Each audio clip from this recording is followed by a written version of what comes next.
السلام عليكم ورحمة الله وبركاته.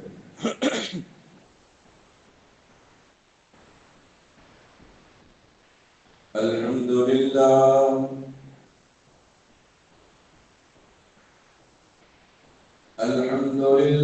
نحمده ونستعينه ونستغفره ونؤمن به ونتوكل عليه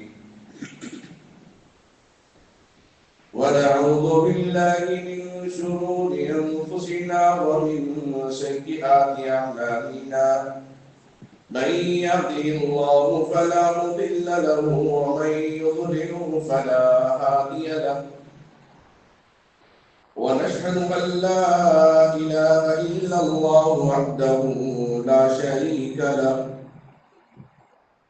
ونشهد أن سيدنا وحبيبنا ونبينا ومولانا محمدا عبده ورسوله اللهم صل على محمد في أول كلامنا اللهم صل على محمد في أوسط كلامنا اللهم صل على محمد في آخر كلامنا اللهم صل على محمد وعلى آله وأصحابه وأزواجه وأهل بيته أجمعين أما بعد فأعوذ بالله من الشيطان الرجيم بسم الله الرحمن الرحيم يا أيها الذين آمنوا اذكروا الله ذكرا كثيرا وسبحوه بكرة وأصيلا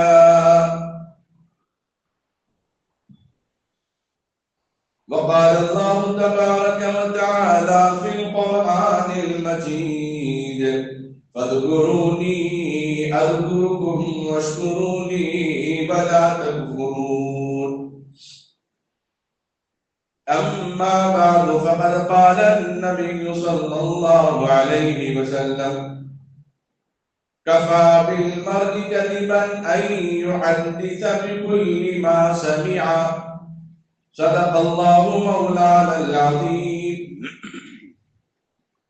وصدق رسوله النبي الكريم نحن على ذلك من الشاهدين لمن الشاكرين والحمد لله رب العالمين. قابل قدر بزرگوں، عزیز نوجوان ساتھیوں، اللہ رب العزت کا بے انتہا فضل اور کرم، اس کا احسان عظیم ہوا. اللہ تبارک و تعالی نے مجھے اور آپ کو ایمان جیسی دولت سے، ایمان جیسی نعمت سے مالا مال فرمایا ہے. اللہ تبارک و تعالی نے فرشتوں کو نور سے پیدا فرمایا، جس میں خیر ہی خیر ہے. جس کام کے لیے اللہ نے فرشتوں کو بنایا وہ فرشتے اسی کام پر مامور ہوتے ہیں. دوسری بات، پھر اللہ نے جنات کو آگ سے پیدا کیا، شر سے پیدا کیا، اور شیاطین کا کام شر پیدا کرنا ہی ہے. اب ہمارے پیچھے دونوں چیزیں ہیں. ایک فرشتے بھی ہیں کرامن کاتبین، اور دوسرے شیاطین بھی ہیں جو ہمارے ذہنوں میں وسوسے ڈالتے ہیں. تو فرشتوں کو اللہ نے خیر سے پیدا کیا، جنات و شیاطین کو اللہ نے شر سے پیدا کیا. پھر دونوں کا مجموعہ جو بنا جس سے اللہ نے انسان کو پیدا فرمایا. اب انسان کے اندر بھی دونوں چیزیں ہیں، یا تو اچھا سوچتا ہے یا برا سوچتا ہے، یا خیر کے کام کرتا ہے یا بد برے کام کرتا ہے. گویا کہ جوڑ در جوڑ اللہ تعالیٰ نے بنایا ہے. مثلا مثال کے طور پر کاغذ کے دو ٹکڑے ہیں. ان کاغذ کے ٹکڑوں کو اگر ہم کو جوڑنا ہے تو گلو کی ضرورت پڑتی ہے، گوند کی ضرورت پڑتی ہے، تو پھر یہ مضبوط ہو جاتا ہے اور عیبدار معلوم نہیں ہوتا اس گوند کے ذریعے سے. پھر دو لکڑیوں کو اگر جوڑنا ہو تو وہاں پر گوند کام نہیں آئے گا، وہاں پر لکڑی کام آئے گی یا پھر اس کے کیلے وہاں پر کام آئے گی. پھر دونوں لکڑیوں کو ایک جگہ مضبوط کر کے چاہے وہ کشتی بنائے، کھڑکی بنائے یا دروازے بنائے، جو بنانا چاہے بنا دے. اسی طرح اگر دو اینٹ کو اگر جوڑنا ہے تو وہاں پر گوند کام نہیں آئے گا، وہاں پر کیلے بھی کام نہیں آئیں گے، وہاں پر سیمنٹ کو مسالے کی ضرورت پڑے گی. جو دو اینٹوں کو جوڑنے کے لیے ریت اور سیمنٹ کا استعمال کیا جاتا ہے، اس سے پھر دیواریں مضبوط ہوتی ہیں تو بڑی بڑی عمارتیں قائم ہو جاتی ہیں. تو قطب مینار بھی قائم ہو جائے گا، چار مینار بھی قائم ہو جائے گا، تاج محل بھی قائم ہو جائے گا. اسی طریقے سے اگر دو لوہے کو اگر جوڑنا ہے تو وہاں پر کیلے کام نہیں آئیں گے، وہاں پہ سیمنٹ کام نہیں آئے گا، وہاں پہ گوند کام نہیں آئے گا، اور وہاں پر تو ویلڈنگ کی ضرورت پڑے گی، جس کی وجہ سے دو ٹکڑوں کو جوڑا جا سکتا ہے، مضبوط بنا جا سکتا ہے. ہر ایک میں اللہ تعالیٰ نے جوڑ پیدا کیا، اور انسان کی کامیابی کے لیے بھی اللہ تبارک و تعالیٰ نے جوڑ بنایا ہے دین اسلام کو. انسان اگر اپنے اللہ سے رشتے کو مضبوط کرنا چاہے، انسان اگر اپنے نبی سے رشتے کو مضبوط کرنا چاہے، انسان اگر اپنے صحابہ اور اولیاء علماء سے تعلق مضبوط کرنا چاہے، انسان اگر اپنے میاں بیوی کے تعلقات کو مضبوط کرنا چاہے، انسان اگر اپنے پڑوسی اور اپنے حقوق کو مضبوطی کے ساتھ ادا کرنا چاہے، انسان اگر اپنے راستے کے حقوق صحیح طریقے سے ادا کرنا چاہے، انسان اپنے بھائی بہن کے حقوق صحیح طریقے سے اگر ادا کرنا چاہے، انسان اپنے دوست احباب کے حقوق صحیح ادا کرنا چاہے، ان سب چیزوں کے لیے دین اسلام پر صحیح طریقے سے چلنا ضروری ہے.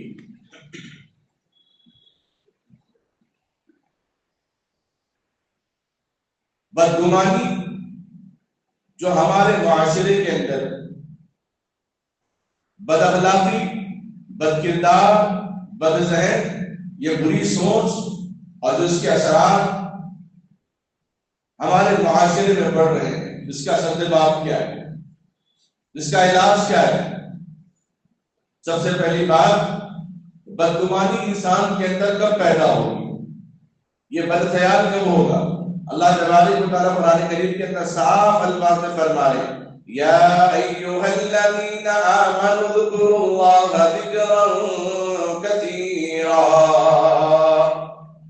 جن لوگوں کے دل میں عقیدے کے بارے میں خیالات آتے ہیں، دعا کے بارے میں خیالات آتے ہیں، توبہ کے بارے میں خیالات آتے ہیں، ان کے لیے اللہ تبارک و تعالیٰ نے پیغام دیا کہ اے ایمان والو، اے میرے ماننے والو، اے میرے جاننے والو، اے میری اطاعت کرنے والو، اے میرے فرمانبردار بندوں اور بندیوں، ذکرا کثیرا، میرا ذکر کثرت سے کرنا، میرا نام کثرت سے لینا، میرا خیال ہمیشہ ذہن و گمان میں رکھنا. وَلَذِكْرُ اللَّهِ أَكْبَرُ، اللہ کے ذکر سے بڑھ کر کوئی چیز نہیں. رات کی تاریکی کا مقام آئے گا تو بندہ کہے گا میرا ذکر میرے دل میں موجود ہے، میرا خدا میرے اندر ہے، میرا خدا مجھے دیکھ رہا ہے، مجھے ڈر کس بات کی. کسی کام میں نقصان ہو گیا تو وہ کہے گا کہ میرا خدا میرے ساتھ ہے، آج نقصان دکھ رہا تو کل انشاءاللہ نفع دکھے گا. اللہ کا ذکر کثرت سے کرنا ہم چھوڑیں گے تو ہمارا دل شک و شبہ میں مبتلا ہو جائے گا، بدگمان میں مبتلا ہو جائے گا، برے عقائد میں مبتلا ہو جائے گا، پھر راہ حق سے ہم ہٹ جائیں گے، راہ طریقت سے ہم ہٹ جائیں گے. جہل اللہ نے ہم کو راستہ دکھایا قرآن و حدیث سے، جو ہمارے اولیاء نے ہم کو جو راستہ دکھایا قرآن و حدیث سے، پھر بندہ اس راستے سے ہٹ جائے گا. خدا کی یاد سے اپنے آپ کو جوڑے گا، خدا کے نام سے اپنے دماغ کو جوڑے گا، خدا کے نام سے اپنی زبان کو رطب اللسان رکھے گا، خدا کی یاد سے اپنے زبان کو تر بتر رکھے گا۔ اللہ فرماتے ہیں فَاذْكُرُونِي أَذْكُرْكُمْ، تم میرا ذکر کر میں تیرا ذکر کروں گا، تم مجھے یاد کر میں تجھے یاد کروں گا۔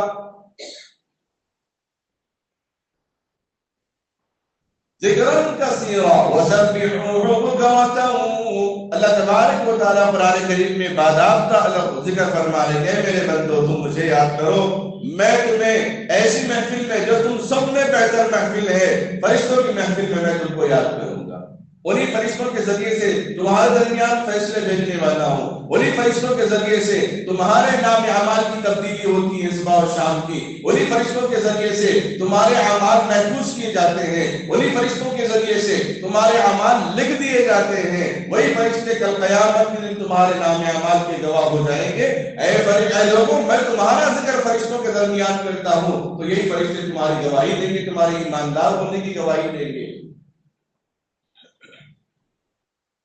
تو سب سے پہلے ہم اپنے اللہ کے ذکر میں اپنے آپ کو رطب اللسان رکھیں۔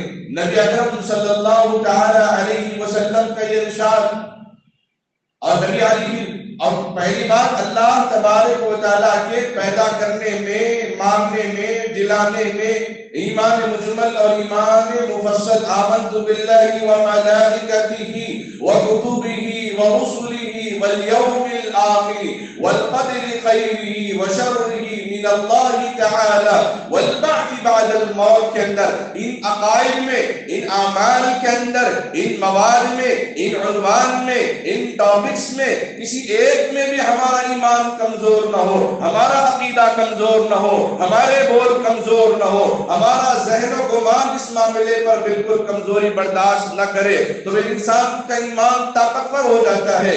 انسان خدا کے بارے میں بدگمانی نہیں کرتا، اگر وہ ایک نعمت چھین لیتا ہے تو بندہ یہ سوچتا ہے دینے والا بھی اللہ، لینے والا بھی اللہ، اس میں میرا کیا قصور ہے؟ اسی لیے بتی بجھ جائے، کرنٹ چلے جائے، بجلی غائب ہو جائے، کسی کا انتقال ہو جائے، کوئی چیز گم ہو جائے، اس وقت یہ دعا مستحب ہے، انا للہ و انا الیہ راجعون۔ جو چیز آئی وہ اللہ کی طرف سے بے شک، اور جو چیز جائے گی لوٹ کر راجعون وہ اللہ کی طرف جائے گی۔ یہ اولاد، یہ مال و متاع، یہ انسان، یہ دوست، یہ احباب، یہ بھائی، یہ ماں، یہ بہن، زندگی ایک امانت اللہ تبارک و تعالیٰ نے دی ہے، وہ اللہ کی امانت ہے۔ آپ اللہ کی امانت، میں اللہ کی امانت، آپ کا مال اللہ کی امانت، آپ کا پیسہ اللہ کی امانت، آپ کی صحت اللہ کی امانت، آپ کی جوانی اللہ کی امانت، جس کو اللہ نے ان اللہ اشتری من المؤمنین انفسهم واموالهم بان لهم الجنہ يقاتلون في سبيل الله فيقتلون ويقتلون، جس کو اللہ نے جنت کے بدلے خرید لیا ہے۔ ہماری جان کو، ہمارے مال کو، ہمارے متاع کو، ہمارے ساز و سامان کو اللہ نے جنت کے بدلے خرید لیا ہے۔ ان عقائد میں ذرا برابر کمی نہیں ہوگی۔ دعا اگر قبول نہ ہوتی ہو تو اس دعا کو اللہ تبارک و تعالیٰ نے آگے کے لیے مراحل ہمارے لیے آسان کر رہے ہوں گے۔ وہ دعا جو امام اعظم ابو حنیفہ رحمۃ اللہ علیہ نے دعا کا اہتمام فرمایا تھا، کیا دعا کا اہتمام فرمایا؟ ایک صاحب آگے کہنے لگے کہ میری بکری کھو گئی ہے، دعا فرمائیے۔ امام اعظم دعا کرتے ہیں اور اس کے بعد پھر اپنا تقویٰ یہ ہے کہ بکری کی عمر معلوم کر کے 7 سال تک گوشت نہیں کھاتے کہ وہ بکری کا گوشت میرے پیٹ میں آ جائے۔ آپ نے دعا کی، اس دعا کی وجہ سے بکری کا ملنا ضروری نہیں ہے، اس دعا کی وجہ سے بکری کا ملنا ضروری نہیں ہے۔ مل گئے تو فبیہا، نہیں ملے تو کیا ہوگا؟ بزرگ اور امام اور وقت کے بڑے علامہ کی دعا کی برکت سے غم ہلکا ہو جائے گا، یہ بھی بہت بڑی نعمت ہے۔ غم کم ہو جائے گا، یہ بھی اللہ کی بہت بڑی نعمت ہے۔ جس طرح ہم اپنی شکایتیں، اپنے گھر کی شکایتیں، اپنی اولاد کی، اپنے بیوی بچوں کی، اپنے خاندان کی، اپنے رشتہ داروں کی، اپنے بزنس کی، اپنے جس جگہ رہتے ہیں اس جگہ کی شکایت ہم دوسروں سے شیئر کر کے ان کے ذرا سکون ہو گیا آپ کو بولنے کے بعد۔ اللہ فرماتے تم 10 لوگوں کو بولیں گے، لفظی سکون دیکھے گا، ذہنی سکون، قلبی سکون تو میں دینے والا ہوں، الا بذکر اللہ تطمئن القلوب، تمہارے دلوں پہ اطمینان تو میرے ذکر سے ہوگا، میرے نام سے ہوگا، میری فریاد سے ہوگا، میری فریاد رسی سے ہوگا. لوگوں کو بتانے سے تمہیں اطمینان نہیں ملے گا. ذہنی اطمینان تھوڑی دیر کے لیے کھجلی کے مانند خوشی ہوگی، لیکن پھر بعد میں وہی غم سوار ہو جائے گا. باضابطہ اللہ تبارک و تعالیٰ نے بتا دیا. تو اب جو بکری کھو گئی، دعا فرمایا یا تو غم کم ہونا یہ بھی بہت بڑی نعمت ہے، یا اس بکری کی جگہ اللہ تعالیٰ نعمت بدل عطا فرمائے. بکری کی جگہ گائے مل جائے، بکری کی جگہ بھینس مل جائے، یا گھوڑا مل جائے، اور سواری مل جائے، یہ بھی بہت بڑی نعمت ہے. یا پھر کوئی بلا، کوئی مصیبت ہے جس کو اللہ تبارک و تعالیٰ ٹال دے، یا پھر دنیا میں اللہ تبارک و تعالیٰ نے اس کو قبول نہیں کیا. بچپن میں ماں باپ اپنی اولاد کو گاڑی دینا قبول نہیں کرتے. جب شعور آ جائے، جب سمجھ آ جائے، جب فہم، فراست، دور اندیشی آ جائے، تب ماں باپ اس کو نصیحت کرتے ہوئے گاڑی دیں گے. اللہ تعالیٰ 70 ماؤں سے زیادہ محبت کرنے والا، اس کو معلوم ہے اس دعا کا صلہ میں دنیا میں دوں تو بہتر ہے یا آخرت میں دوں تو بہتر ہے. اللہ جانتا ہے. تو آدمی دعا کر کے بدظن نہیں ہونا کہ ارے میری دعا قبول نہیں ہوئی، میں نے دعا بھی کروایا تھا، امام صاحب سے، خطیب صاحب سے دعاؤں کا اہتمام بھی کروایا تھا. نہیں، دعا کے بعد اگر براہ راست وہ کام نہ ہو جائے، لیکن بقیہ اور بہت سارے کام اللہ تبارک و تعالیٰ آسان کریں گے. گھر اگر آپ دھو رہے ہیں، ایک ہول بنا ہوا ہے، آپ کھلے کے پانی وہاں سے نہیں جانا چاہیے، اس کو بند کر دیں گے. اور بقیہ تعمیری کام جو چاروں طرف دیوار بنائی گئی ہے، وہ ٹینک کے لیے تو نہیں بنائی گئی تھی، گھر کے حساب سے بنائی گئی. اب پانی روک کے رکھیں گے تو چاروں طرف سے پانی پھیل کے دیواروں کو اتر جائے گا. اللہ نے جو دعا ہم نے مانگی اگر وہ قبول نہیں ہوئی تو اس کے برکات، اس کے اثرات اللہ تعالیٰ ہمارے دوسرے گھر کے اندر جو ہماری ضروریات ہے ہماری زندگی کے اندر، یا جو بلائیں، جو مصیبتیں آنے والی ہیں، اللہ تعالیٰ اس کو دور کریں گے. اگر کچھ نہیں دیا، ماں باپ نے بچپن میں کار نہیں دی چلانے کے لیے، گاڑی نہیں دی ہے تاکہ بچے کو نقصان نہ ہو، اللہ تو باپ نہیں 70 ماؤں سے زیادہ محبت کرنے والا ہے. جو ماں 2.5 سال تک اپنے خون جگر سے سیرس کا دودھ پلانے والی، جو ماں 9 مہینے تک اپنے پیٹ میں بچے کو سنبھال کے رکھنے والی، اور ایسی ماں سے 70 ماؤں سے زیادہ محبت کرنے والا وہ خدا یہ چاہتا ہے کہ دنیا میں یہ نعمت دینا اس کے لیے فائدہ مند نہیں ہے. میں یہ نعمت اس کو میرے پاس آنے کے بعد ہوگا، یہ بہت بڑی نعمت ہوگی. جب بندہ کہے گا اے اللہ دعا میری دنیا کے لیے کوئی قبول نہ ہوتی، ساری دعائیں میرے آخرت کے لیے ہوتی تو کاش کتنا اچھا ہوگا. تو پہلے خدا کے بارے میں بدگمانی، بدخیالی اپنے ذہنوں سے نکالیں کہ میری ہر کس و ناقص کی دعا اللہ قبول فرماتے ہیں. جانور بے زبان کی دعا اللہ رب العزت قبول فرماتے ہیں. حضرات انبیاء علیہ السلام کی تاریخ میں ہم نے نہیں سنا کہ جانور بھی دعا کر رہے ہیں، مخلوق بھی دعا کر رہی ہیں. اور دوسری بات، نبی اکرم صلی اللہ علیہ وسلم کی تعلیمات کے بارے میں بدگمانی خیال نہیں ہونا. غیر مسلم اگر سوال کرے، اعتراض کرے، اس کو سمجھ میں نہیں آیا، وہ دین کے ماحول میں نہیں ہے، وہ عقیدے کے ماحول میں نہیں ہے، اس کا اعتراض حق بجانب ہے، اس کی عقل مکمل نہ ہونے کی وجہ سے، ایمان کے بارے میں اس کو نہیں معلوم، کلمے کے بارے میں اس کو نہیں معلوم، شہادہ کے بارے میں اس کو نہیں معلوم، کلمہ طیبہ کے بارے میں اس کو نہیں معلوم، نبی رحمت صلی اللہ علیہ وسلم کی شان کے بارے میں وہ نہیں جانتا ہے. اگر کوئی ایسا ویسا سوال کیا، بہت اچھی بات ہے، اس کا جواب دینا ہماری ذمہ داری ہے. لیکن ایک مسلمان ہوتے ہوئے نبی کی تعلیمات پر، ایک مسلمان ہوتے ہوئے نبی کی ذات پر، ایک مسلمان ہوتے ہوئے نبی کے ازواج مطہرات پر، ایک مسلمان ہوتے ہوئے نبی کی اولاد پر، ایک مسلمان ہوتے ہوئے نبی کے صحابہ پر، ایک مسلمان ہوتے ہوئے نبی کے صحابہ کے تابعین پر، ایک مسلمان ہوتے ہوئے دین اسلام پر اعتراض کرنا، دین اسلام پر نکتہ چینی کرنا، دین اسلام کے اندر خامی پیدا کرنا، یہ ہمارے ایمان کی کمزوری کی علامت ہے. ہمارے ایمان کی کمزوری کی علامت ہے. میں عقائد پڑھاتا ہوں، تقریباً 40 نمبر کے حساب سے عقائد ہوتے ہیں، اور 40 نمبر کے حساب سے عقائد میں صحیح طریقے سے اگر پڑھاؤں تو اس کو 4 مہینے یا 3 مہینے کم سے کم لگ جاتے ہیں. آدمی اگر ان عقائد کو اس طریقے سے سیکھے گا اور پڑھے گا تو اس کے اندر کوئی خیالات پیدا نہیں ہوں گے، کوئی شک و شبہات پیدا اس کے اندر نہیں ہو جائیں گے۔ نبی اکرم صلی اللہ علیہ وسلم کی تعلیمات ہیں، عقائد کو جان لیا، نبی کے تعلیمات، نبی کے کمالات، نبی کے خصوصیات، نبی رحمت صلی اللہ علیہ وسلم پر اللہ تبارک و تعالیٰ نے معراج کا سفر کروایا، معراج پر سفر کروایا، خواب میں بھی معراج ہوئی، جیتے جاگتے بھی معراج ہوئی۔ سبحان الذی اسری بعبدہ لیلا من المسجد الحرام الی المسجد الاقصی الذی بارکنا حولہ لنریہ من آیاتنا انہ هو السمیع البصیر۔ ایک مہینہ انتظار کر لیجیے، انشاءاللہ رجب میں آئے گا یہ عنوان۔ تو اس معراج کے متعلق نبی علیہ السلام کے زندگی کے بچپن سے لے کر جوانی سے لے کر بڑھاپے تک، آپ کے پردہ فرمانے تک جو جو مرحلے دنیا کے اندر زندگی گزر گئی ہے، جو جو مرحلے اللہ تبارک و تعالیٰ نے آپ کو لوگوں کے ساتھ معاملات میں وابستہ کرایا ہے، ان سارے معاملات میں منشأ خدا بندی ہے، مرضی خدا بندی کے مطابق آپ دنیا کے اندر ہر ایک کو، ہر کس و ناقص کو یہ پیغام، یہ تعلیمات دیتے رہیں۔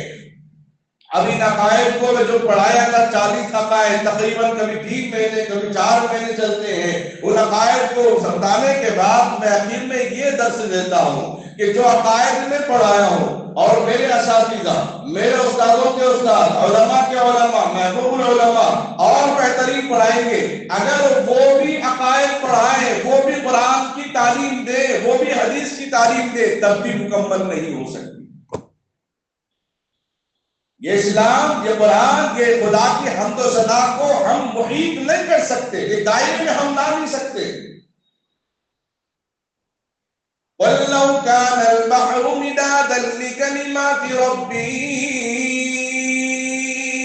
لَنَفِدَ الْبَحْرُ۔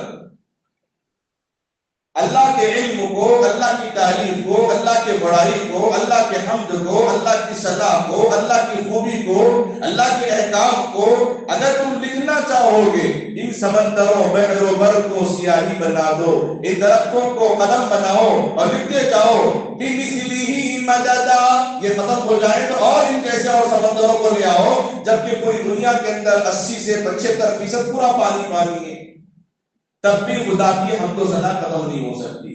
تو ہم اور آپ کی جمعہ کے ذریعے، ان درس اور دروس کے ذریعے 9 سالہ زندگی عالم کورس میں ہم پوری ایمان کو کہاں سمجھا سکتے ہیں، پوری تعلیمات کو ہم کہاں بتا سکتے ہیں؟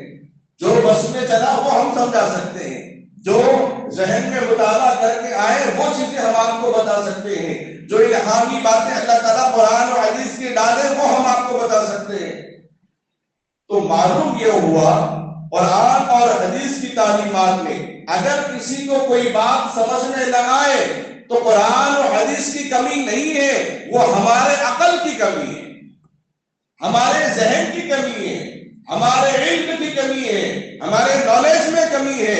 اپنے نالج کو، اپنے علم کو چھپانے کے لیے نبی پر تہمت باندھنا، نعوذ باللہ، اپنے عمل کو چھپانے کے لیے کبھی قرآن پر اعتراض کرنا، یہ جہالت ہے۔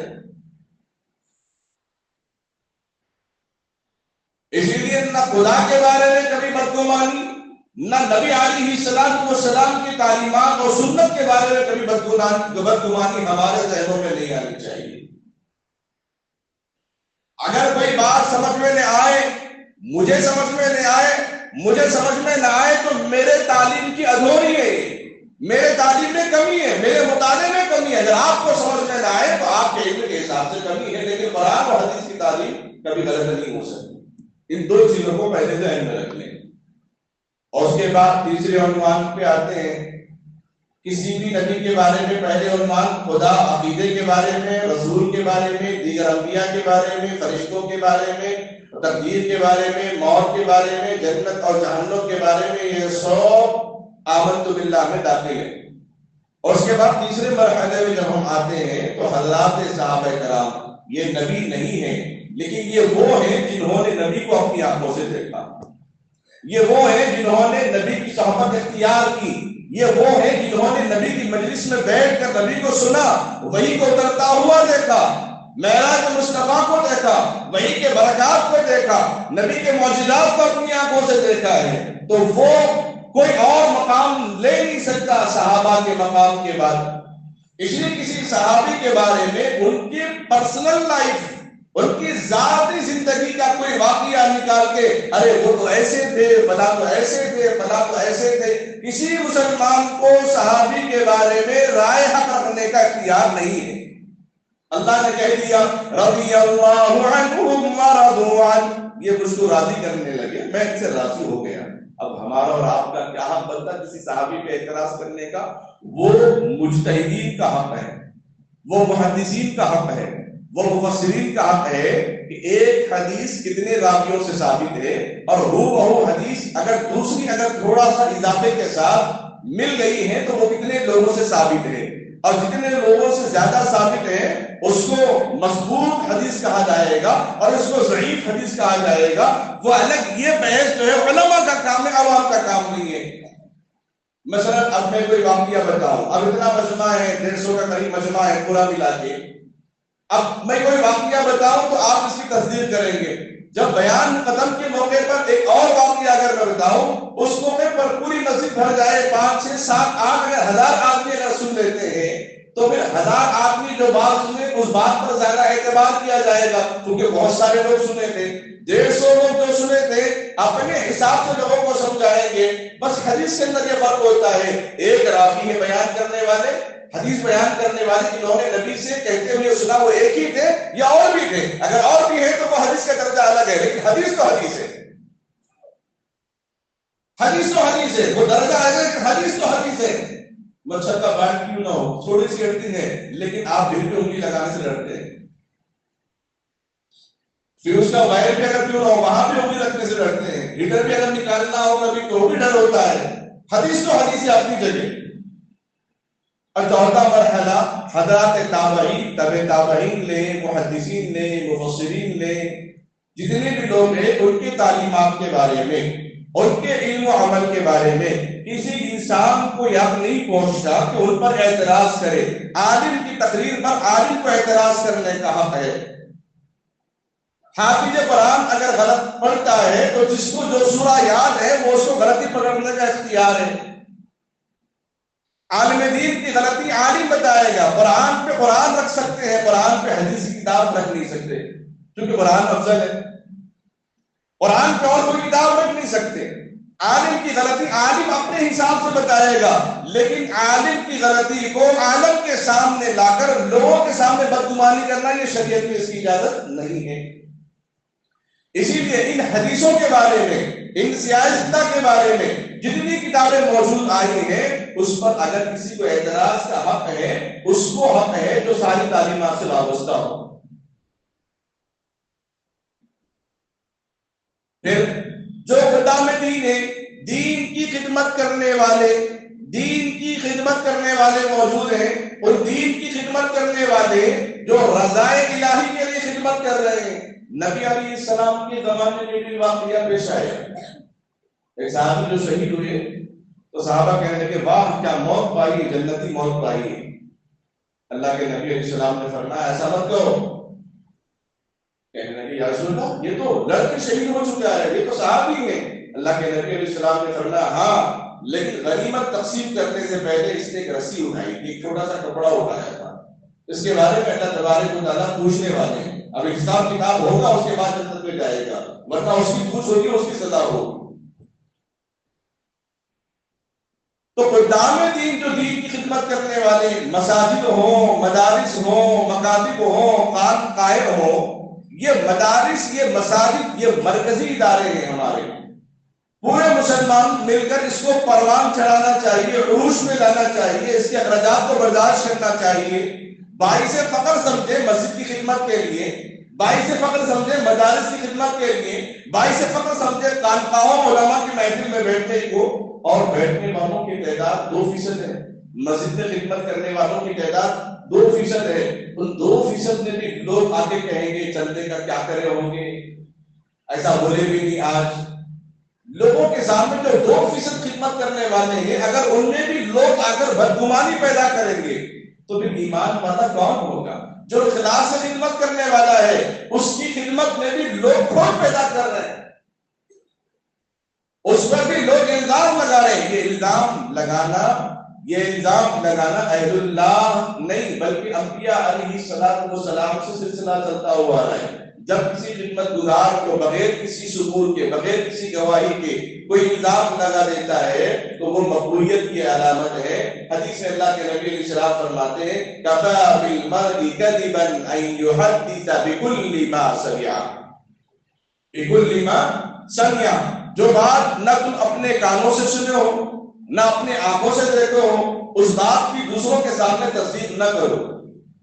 خامخواہ کے اڑتی ہوئی بات اگر آپ لوگوں کے سامنے پیش کریں گے، لوگ بدگمانی میں مبتلا ہو جائیں گے۔ گزشتہ ہی میں نے واقعہ بتایا تھا، غالباً 1 سال قریب ہونے کو آ رہا ہے، ملک پیٹ ڈی مارٹ کے پاس بازو میں پیٹرول ختم ہو گیا تھا، تو اس نے کہا کہ پیٹرول ختم ہو گیا، اس نے گیٹ لگا دیا۔ تو وہاں جو بچے تھے جو دور اندیشی سے کام نہیں لیے، فوراً سب لوگوں کو اپنے دوستوں کے گروپ میں جو چھوٹی سی ویڈیو ڈال دی ہے، پیٹرول ختم ہونے والا ہے، اب ختم ہو گیا، ریٹ بڑھ رہا ہے، کوئی بولا کہ پیچھے سے سن کے ریٹ بڑھ رہا ہے، اس کے بنا اب ختم ہو رہا ہے، تو لوگوں نے غلط فہمی میں کہا کہ ختم بھی ہو رہا ہے اور ریٹ بھی بڑھنے والے ہیں۔ بس ہر جگہ علاقے کے اندر لوگوں کی بھیڑ لگی ہوئی ہے، لوگوں نے سنی انسنی باتوں پر ایک خبر پھیلا دی، لوگوں میں بھگدڑ مچ گئی۔ جو ضروری کام تھا وہ چھوڑ کے آ گئے، کل کی فکر تھی، اگر آج پیٹرول نہیں ملے گا، ڈیزل نہیں ملے گا، کل کا سفر کیسا ہوگا، کل کا کام کیسا ہوگا، کل کی سروس کیسی ہوگی، کل کی خدمت کیسی ہو جائے گی، کل سامان ہم کیسے لائیں گے، دکاندار، ہر آدمی اپنی اپنی فکر، شادی ہے تو آنا جانا کیسا ہو جائے گا، سفر ہے تو سفر کیسا ہوگا۔ کچھ دیر کے بعد معلوم ہوا کہ نہیں، یہاں پہ فی الوقت ختم ہے، لیکن اگلے جو مرحلہ آگے آ رہا ہے، آگے جو پیٹرول ہوں گے ہر جگہ موجود ہے، لیکن ہمارے پاس ختم ہو گئے۔ وہ 1 گھنٹے کے بعد سے بلکہ 1.5 گھنٹے کے بعد شکایت دور ہو گئی۔ سمجھنے میں اتنا ٹائم لگا، شر پھیلانے میں چند سیکنڈ لگے۔ اس لیے شر کا اثر جلدی ہوتا ہے، خیر کا اثر دیر سے ہوتا ہے۔ سالوں سے مسجد کی خدمت کرنے والے، وہ خیال نہیں آتا، ذرا ٹیڑھا دکھ گیا تو ختم، بامیلا مچا دیں گے، دیکھو صاحب ایسا کر دیے، صدر صاحب، امام صاحب ایسا کر دیے، خطیب صاحب ایسا کر دیے، ذمہ دار ہو کے ایسا کر دیے، اب تک جتنا کرے تھے وہ خیال نہیں۔ اسی لیے اللہ نے فرشتے جو صفت ہے جس کے اندر خیر ہے، جنات شیاطین جو صفت ہے جس کے اندر شر ہے، یہ دونوں کو ملا کے انسان کو بنائے۔ ایک انسان خیر کے کام کرتا ہے تو شر کا الزام لے کر اس کو بدنام کرنے کی لوگ کوشش بھی کرتے رہتے ہیں۔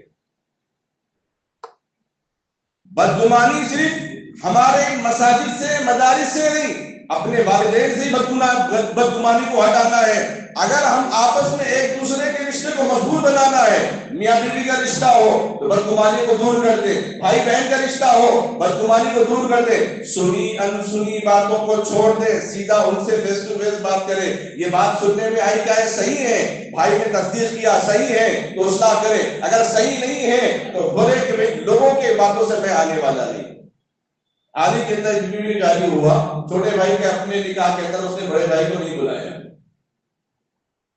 لوگوں کی باتیں سن کر، اختلافات سن کر، جائیداد کے فلاں فلاں مسئلے کو دیکھ کر، لیکن بڑا بھائی جو دریا دلی رکھ کر نہیں بلایا تو بھی ہے، اس کا حق ہے، بلانے کی ضرورت ہی نہیں ہے، وہ اس کا حق ہے، تو بھی وہ بھرے مجمع میں چلا گیا، جا کے ایک تھپڑ ضرب کے طور پر نہیں، احساس کے طور پہ ماں کے اس کو سینے سے لگاتا ہے کہ لوگوں کی باتوں میں آ کر تو مجھے دعوت میں نہیں بلائے گا، تو اپنے بڑے بھائی کو کیسے بھول سکتا ہے۔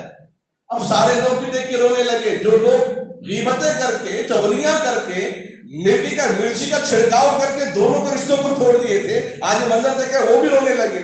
کیا رشتہ ہے بھائی بھائی کا، کہ آدمی جب تک اپنی کانوں سے، اپنی آنکھوں سے نہیں دیکھے گا، یا غلط فہمی دور نہیں ہو سکتی یا رشتے صحیح نہیں ہو سکتے۔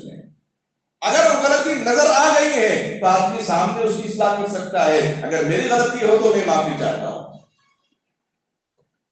تو ان بدگمانیوں سے بچنا امت مسلمہ کے لیے بہت ضروری ہے۔ آدمی جب اپنی برائی پر نظر ڈالتا ہے تو کسی کی برائی نظر نہیں آتی، اپنی برائی پر وہ نظر نہیں ڈالتا ہے، لوگوں کی برائیوں پر وہ نظر ڈالتا ہے۔ آدمی جب اپنی اولاد کو دیکھتا ہے، دوسروں کی کوئی اولاد اس کو خوبصورت نظر نہیں آتی۔ بادشاہ کا قصہ مشہور ہے، کہ بادشاہ نے کہا کہ بھائی ہمارے یہاں کوئی اولاد نہیں ہے، خوبصورت لڑکے کو لے آؤ، ہم اس کی پرورش کریں گے. اور جس کو انتخاب کیا وہ حبشی تھا، یعنی ایک دم کالا گلوٹا. اب وہ نکلا، 3 دن کا موقع دیا گیا، صبح سے شام تک دیکھتا، نشان لے کر کے گھر آتا. پھر اس کے بعد دوسرے دن جاتا، تیسرے دن جاتا، اس کے بعد بادشاہ کے پاس اپنے بچے کو لے کر گیا. وہ بھی رہا وہ سیاہ، وہ بھی اس کا بھی رنگ کالا. لیکن اللہ نے جن کو سانولا اور کالا بناتے ہیں تو وہ کالا ہوتے ہیں لیکن خوبصورتی ان کے اندر بہت زیادہ ہوتی ہے. بہرحال وہ کسی اور موقع پہ بتاؤں. اب بادشاہ کے بعد اپنے بچوں کو لے گیا تو سارا دربار ہنسنے لگا کہ بادشاہ نے کہا بھائی دنیا میں اس علاقے میں سب سے زیادہ خوبصورت بچے کو لے کر آؤ، یہ تو اپنے بچے کو لے کر آئے. بادشاہ نے پوچھا معاملہ کیا ہے، معاملہ کیا؟ کہنے لگا بادشاہ صبح سے شام تک گھومتا ہوں پھرتا ہوں، ہر جگہ جاتا ہوں، پہاڑوں کا سفر کر کے جاتا ہوں، دریا کا سفر کر کے جاتا ہوں، جب شام کو اپنے گھر آتا ہوں اپنے بچوں کو دیکھ کر سارے بچوں کو بھول جاتا ہوں. 3 دن بھی میرا یہی، تو میرا ذہن و گمان نے فیصلہ کر دیا کہ میرے بچے سے زیادہ میری نظر میں کسی کی اولاد خوبصورت ہوگی. بندے کو بھی اللہ تبارک و تعالیٰ نے خوبصورتی دی ہے، اور اللہ تبارک و تعالیٰ کو اپنے بندوں سے زیادہ کسی اور سے کیا گلا شکوا ہے، جن کو اللہ تعالیٰ نے شریعت ان کے اوپر لاگو نہیں کیا. اپنے بندوں پر جو ایمان لائے ان لوگوں کو اللہ تبارک و تعالیٰ نے شریعت دی ہے. تو اللہ سے کیا گلا شکوا، ماں باپ سے کیا گلا شکوا، بھائی بہن سے کیا گلا شکوا، جن کو اللہ تبارک و تعالیٰ نے راستہ جوڑا ہے، راستہ رشتوں کو جوڑا ہے، ان سے کیا گلا شکوا. اس لیے بدگمانیوں کو نکالنا چاہیے. اگر کوئی بیان آیا، ابھی حسین صاحب کا بیان آیا تھا علماء کے سلسلے میں، لوگ ہر جگہ واویلا مچانے لگے. علماء کو بولنے کی ضرورت کیا تھی؟ وہ خاص علماء کو انہوں نے کہا جن لوگوں نے اپنے ووٹوں کو اپنی دعوت میں اپنے اعلان کے ذریعے سے بیچ دیا تھا.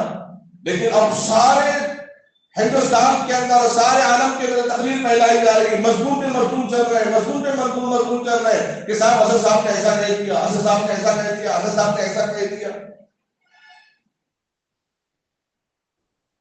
جو عنوان نے وہ جزب بھی تھا، اس کو عالمی بنانے کی اس کی اجازت نہیں ہے. اب جن لوگوں کو انہوں نے نام دیے بغیر بتا دیا، اب جو اس عمل میں مبتلا ہے وہ ذمہ دار ہے. لیکن کسی انسان کو اس واقعے کو لے کر کسی عالم کو غلط کہنا یا کسی سیاستدان کو غلط کہنے کا حق نہیں ہے. جو اختلاف رائے رکھتا ہے، جس کے بارے میں ان دونوں کی ذمہ داری ہے کہ وہ اختلاف کو ختم کر دے. امت مسلمہ کو اس میں بیچ میں مرچ مسالے لگا کے اپنے ایمان کو خراب کرنے کی اجازت شریعت نے نہیں دی ہے. اور یہ بدگمانی خدا سے لے کر شروع ہوتی ہے. آج ہم مسجد میں بیٹھے ہوئے ہیں تو لوگوں کے درمیان مسجد کے معاملے میں بدگمانی نہیں ہونا. نکاح کی محفل میں بیٹھے ہوئے ہیں تو نکاح کی محفل میں بدگمانی نہیں ہونا. بھائی بہن بیٹھے ہوئے ہیں تو خاندان کے معاملے میں بدگمانی نہیں ہونا. تجارت بزنس کرنے کے لیے پارٹنر لوگ بیٹھے ہوئے ہیں تو ان کے درمیان بدگمانی نہیں ہونا. مسافر سفر کر رہے ہیں تو ان کے درمیان آپس میں بدگمانی نہیں ہونا. عقائد سے شروع ہو کر ہمارے معاشرے پر بدگمانی کا دور ختم کرنے کی ہمیں ضرورت ہے. آدمی دعا کرے، لوگوں کے ساتھ خیر کی بات کہے، اللہ تبارک و تعالیٰ ان کے ساتھ خیر کا معاملہ فرمائے گا، رحم کا معاملہ فرمائے گا. ابھی ایک ویڈیو آئی تھی، تقریباً 30 سے 35 سال کے بعد میاں بیوی کی ملاقات ہوئی اور شوہر کو بولنا نہیں آتا، کسی حادثے کے اندر وہ گونگا ہو گیا. اور 35 سال کے بعد بیوی اتنی وفادار کہ وہ شوہر کا انتظار کرتی رہی. آخر اللہ تبارک و تعالیٰ نے ان کو ملا دیا. وہ ان کے جذبات ایسے ہیں، 20 منٹ کی ویڈیو ہے، دیکھ کر ہر کوئی ہونے لگا. عرب ممالک کے اندر ہر کوئی ہونے لگا. تو گویا اللہ تبارک و تعالیٰ کے یہاں نا امیدی نہیں ہے. اگر کوئی نا امیدی کرتا ہے تو کفر ہے. کیا ہم یہ سمجھتے ہیں کہ اللہ سے کام ہونے والا نہیں ہے؟ ایسا کون سا کام ہے جو اللہ سے ہونے والا نہیں ہے؟ نعوذ باللہ من ذالک. اسی لیے بدگمانی شریعت میں اس کی اجازت نہیں ہے. بدگمانی کرنا، بدزد ہونا خامخواہ کے یہ گناہ کبیرہ ہے. جب تک ہم توبہ نہیں کریں گے تب تک اللہ رب العزت معاف نہیں فرمائیں گے. کسی کے بارے میں بدگمانی نہیں، چلو غیبت کے ذریعے سے ہو، چغلی کے ذریعے سے ہو، براہ راست اگر کسی کی کوئی شکایت ہے آپ براہ راست ان سے آپ بتا دیں. یہ وہ حقیقی دوست ہے جو برائی آ کر اس کے سامنے بتاتا ہے، اس کے سامنے طنز کے طور پہ بھی نہیں، محبت سے ایک عرض گزارش کی طرح اس کی شکایت کو سامنے رکھنا چاہیے. تنگ کی طرح رکھیں گے تو یہ تو تانا دینا ہو گیا. تانا دینا بھی تو جو ہے گناہ کبیرہ ہے. اللہ سے خوب دعا کیجیے اللہ تعالیٰ ہم تمام امت مسلمہ کو کہنے سننے سے زیادہ عمل کرنے کی سعادت نصیب فرمائے. جمعہ کا یہ قیمتی موقع، جب میں یہاں اس مسجد میں آیا تھا اس وقت 25 سے 35 منٹ کے درمیان بیان ختم ہو جاتا تھا. اس کے بعد الحاج شرف الدین صاحب جو ہمارے مرد مجاہد اس علاقے کے انہوں نے کہا 10 منٹ بڑھا دو. بڑا ٹھیک ہے، ان کی آواز پہ کوئی کچھ بول بھی نہیں سکے تو 10 منٹ اور بڑھا دیے. پھر ایک مہینے کے بعد جب 1:40 یا 45 منٹ کا تقریر ختم ہوئی، بولے اور بولو، تو تھوڑی دیر اور بڑھ گئی اور اتنی برکت ہو گئی کہ 2 بس ہونے لگی. اور اس کے بعد محسوس ہو رہا ہے تو اس کو ہم 5 منٹ آج پہلے ختم کر لیتے ہیں 2:05 پہ انشاءاللہ، پھر آئندہ جمعہ تاکہ سب کو اطلاع ہو جائے. جب تک مسجد بھرتی نہیں بیان میں ختم کرنے کا مزاج پیدا نہیں ہوتا. خیال یہ ہوتا کہ میرے اس تھوڑے سے بیان کے طویل کرنے کی وجہ سے بقیہ لوگوں کو فرض نماز جمعہ کا جو موقع ہے وہ ان کو مل جائے گا. اسی فکر میں ہم اپنے بیان کو تھوڑا اور آگے کرتے ہیں اور اہم باتیں بھی امت کے لیے اور میرے لیے جو ہم مطالعہ کر کے آتے ہیں ہفتے بھر میں، تو وہ چیزیں ہمارے لیے آسانی فراوانی اور عمل کا ذریعہ بنتا ہے. اس کی ہم کوشش کرتے رہتے ہیں. لیکن آپ اس بات کو وقت کو ذہن میں رکھیں، جلدی آنے کی فکر کریں تاکہ اس کے ذریعے سے ہفتہ بھر ہمارا ایمان کے اندر تازگی پیدا ہوتے رہے. یہ بیان پھر آئندہ جمعے تک ہم اس پر عمل کرنے کی مشق کرتے رہیں. اللہ سے دعا کیجیے اللہ تعالیٰ ہم تمام امت مسلمہ کو کہنے سننے سے زیادہ عمل کرنے کی سعادت نصیب فرمائے. آمین. وآخر دعوانا الحمدللہ رب العالمین.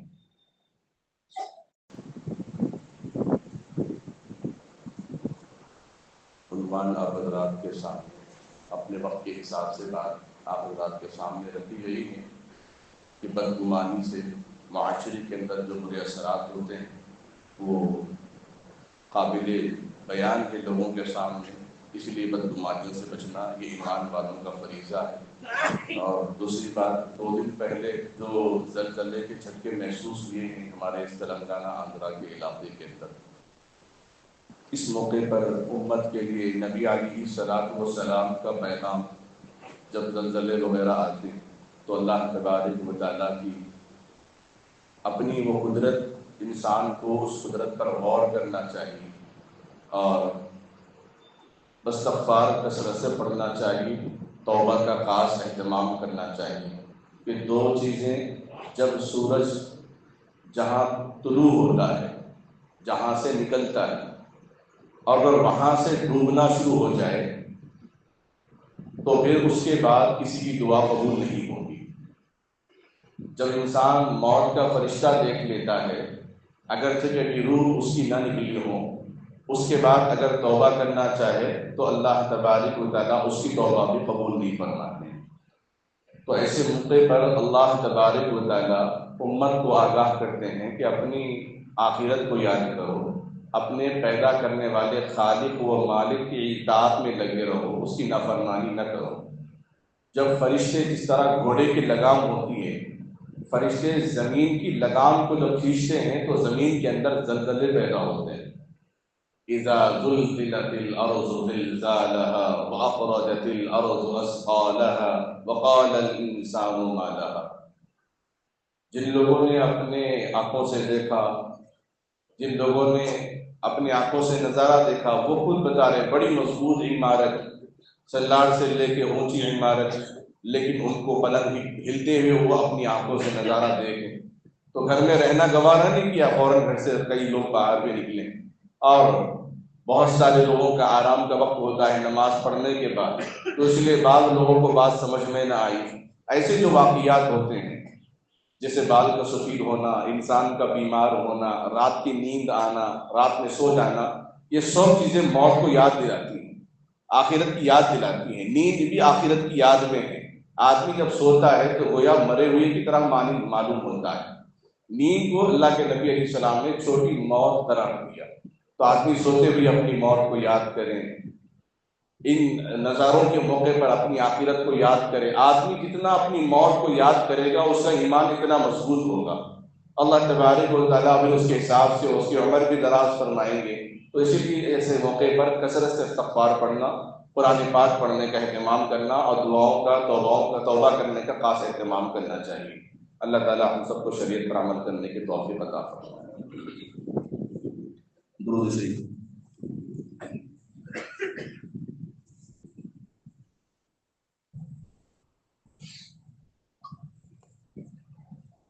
اللهم صل على محمد وعلى آل محمد وبارك وسلم۔ ربنا ظلمنا أنفسنا وإن لم تغفر لنا وترحمنا لنكونن من الخاسرين۔ ربنا ولا تحمل علينا إصرا كما حملته على الذين من قبلنا، ربنا ولا تحملنا ما لا طاقة لنا به، واعف عنا واغفر لنا وارحمنا، أنت مولانا فانصرنا على القوم الكافرين۔ هو الله الذي لا إله إلا هو، الرحمن يا الله، الرحيم يا الله، الملك يا الله، القدوس يا الله، السلام يا الله، المؤمن يا الله، المهيمن يا الله، العزيز يا الله، الجبار يا الله، المتكبر يا الله، الخالق يا الله، الخالق يا الله، الخالق يا الله، الخالق يا الله۔ اللهم لك الحمد كما تحب وترضى، عدد ما تحب وترضى، جزا الله أن محمدا ما بعده صلی اللہ علیہ وسلم۔ اے اللہ ہم سب کے گناہوں کو معاف فرما، اے اللہ گناہوں سے بچنے کی توفیق عطا فرما، اے اللہ وقت میں برکت عطا فرما، اے اللہ گھروں میں دکانوں میں رحمت برکت عطا فرما، اے اللہ ہم سب کو خیر کی زندگی گزارنے والا بنا، شرور و فتن سے ہم سب کی حفاظت فرما، بلاؤں گناہوں وباؤں سے برائیوں سے غیبت سے چغلی سے بدزنی سے ہم سب کی حفاظت فرما، ہمارے آنکھ ناک کان ہاتھ پیر جسم کے ہر اعضاء حرام سے بچا دے، اے اللہ گناہ کبیرہ سے بچا، گناہ صغیرہ سے بچا، اے اللہ ہم سب کے اندر محبت و الفت و عافیت عطا فرما، اے اللہ دین اسلام پر چلنے کی توفیق عطا فرما، اے اللہ تیرے ذکر کو کثرت سے کرنے والا بنا، اے اللہ تیرے ذکر کو کثرت سے ورد کرنے والا بنا، تیرے ذکر سے اے اللہ، تیرے ذکر سے اے اللہ ذہن و قلوب کو سکون اطمینان عطا فرما، دل و دماغ کو اطمینان عطا فرما، اے اللہ بدگمانیوں سے بچنے کی توفیق عطا فرما، اے اللہ حسن ظن ہم سب کو عطا فرما، اے اللہ حسن ظن ہم سب کو عطا فرما، اے اللہ نبی پاک صلی اللہ علیہ وسلم کی مکمل اطاعت کرنے کی توفیق عطا فرما، اے اللہ میاں بیوی میں جو غلط فہمی ہے اس کو دور کرنے والا بنا، اے اللہ بھائی بہنوں میں ماں باپ اولاد میں اولاد کی اولاد میں جو غلط فہمی ہے بدزنی ہے اللہ ان بدزن سے حفاظت فرما، اے اللہ آدمی جب اپنی بدزن کو دور کرے گا تو محبت پیدا ہوگی، بدگمانی کو دور کرے گا تو دلوں کے کینے کپٹ کو دور کرے گا تو محبت قائم ہوگی، اے اللہ تیری وحدانیت سے لے کر نبی کی رسالت سے لے کر انبیاء کی اے اللہ انبیاء کے وجود سے لے کر اے اللہ فرشتوں کے توحید و رسالت آخرت کے وجود سے لے کر اے اللہ جس ماحول میں جس مقام پر ہم رہتے ہوں کاروبار میں بھائی بھائی کے درمیان ماں باپ کے درمیان رشتہ داروں کے درمیان مساجد و مدارس مکاتب کے معاملے میں سیاسی حضرات کے درمیان جو غلط فہمیاں ہیں ان غلط فہمیوں کو دور کرنے کی توفیق عطا فرما، اے اللہ جب بھی کسی کے بارے میں بد کلامی ہو براہ راست اس سے صلح صفائی کرنے کی توفیق عطا فرما، اے غیروں کو سنا کر معاشرے کو بگاڑنے سے حفاظت فرما، اے اللہ جو نکاح کے انتظار میں ہیں ان کے نکاح کو آسان فرما، اے اللہ جو لڑکیاں لڑکے طلاق شدہ ہیں بیوہ ہیں اثر نو اے اللہ ان سب لڑکیوں کے نکاح کو آسان فرما، اے اللہ نکاح کو آسان فرما، زنا کو مشکل سے مشکل بنا، اے اللہ پڑھنے والے بچوں کو کامیابی عطا فرما، اے اللہ بابری مسجد شہید ہو چکی، اے اللہ ہماری وجہ سے ہم نے ویران بنایا، اے اللہ جو مسجدوں کو ہم نے نمازوں کا پابند نہ بنایا، اے اللہ مسجدوں کو اذان کا اہتمام نہیں کیا، اے اللہ جس کی وجہ سے ہمارے ہاتھوں سے مسجدیں بڑی بڑی عمارتیں اے اللہ ہمارے اکابرین بزرگان دین اے اللہ ہمارے سربراہان لوگ اے اللہ جو مسجدیں تعمیر کر کے گئے ہیں اے اللہ ان مسجدوں کی ہم نے قدر نہیں کی، اے اللہ ان مسجدوں کی ہم نے قدر نہیں کی، اے اللہ اللہ مسجدوں کی قدر کرنے والا بنا دے، اے اللہ مسجدوں کی قدر کرنے والا بنا، اس کی عظمت کو سمجھنے والا بنا، اے اللہ اس کی عظمت کو پامال ہونے سے بچا لے، اے اللہ مسجدوں کو آبادی سے حفاظت کرنے والا بنا، اے اللہ مسجدوں میں نمازوں کے ذریعے سے حفاظت فرما، اے اللہ ہندوستان کے چپے چپے کے اندر جو مسجدیں نشانہ بن چکی ہیں، جو مسجدیں نشانہ بننے جا رہی ہیں، اے اللہ ان سارے مسجدوں کی حفاظت فرما، ایک نہ ایک دن جو مسجدیں ہمارے ہاتھ سے نکل چکی ہیں، اے اللہ اس کو آباد فرما، اے اللہ تیری نظر میں بھی وہ مسجد ہے، اے اللہ شریعت میں بھی وہ مسجد ہے، تو ہم تیرے ماننے والے، تجھ پہ یقین کرنے والے، اے اللہ ہم بھی آج بھی اس جگہ کو مسجد ہی مانتے ہیں، اے اللہ ان مسجدوں کی خدمت کرنے والے جو عدالت میں ہے اللہ جدوجہد کے ساتھ کوشش میں لگے ہوئے ہیں،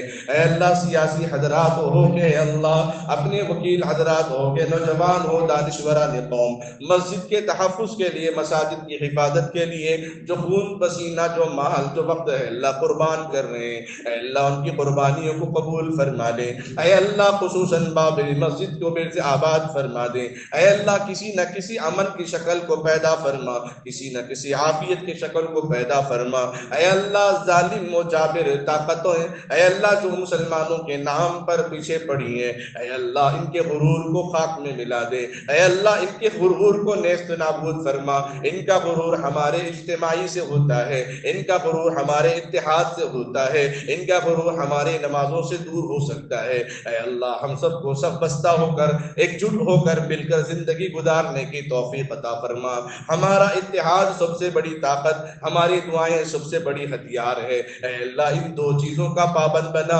ان دو چیزوں پر عمل کرنے والا بنا، اے اللہ ان دو چیزوں پر عمل کرنے کی توفیق عطا فرما، اے اللہ مسجد کے نام پر، عبادت کے نام پر سیاست کرنے والے، اے اللہ سیاست کی آواز میں تائید کرنے والے، ان کے عقل، ان کی فہم فراست میں یہ بات بٹھا دے، سیاست کا کام مسجدوں کو چھالنا نہیں ہے، سیاست کا کام غریبوں کے کام آنا، راستے کے کام آنا، اے اللہ جو کام ادھورے ہوئے ہیں ان کے اوپر دھیان دینے کی توفیق عطا فرما، بجائے انسان کے، انسانیت کے درمیان لڑائی جھگڑے فتنے فسادات پیدا کرنے سے حفاظت فرما، اے اللہ ہم نوجوانوں کی جوانی کی حفاظت فرما، ہوش و حواس میں رہ کر بڑوں کی رہبری میں زندگی گزارنے والا بنا، اے اللہ بڑوں کا ادب احترام کرنے والا بنا، چھوٹوں کو شفقت کرنے والا بنا، اہل علم کی تعظیم کرنے والا بنا، اے اللہ جن جن لوگوں نے دعاؤں کے لیے کہا ہو یا لکھا ہو یا ان کا ہم پر حق ہو، ان سب کو اپنے جائز مقاصد میں کامیابی عطا فرما، اے اللہ اس چھوٹی موٹی دعا کو اپنے فضل و کرم سے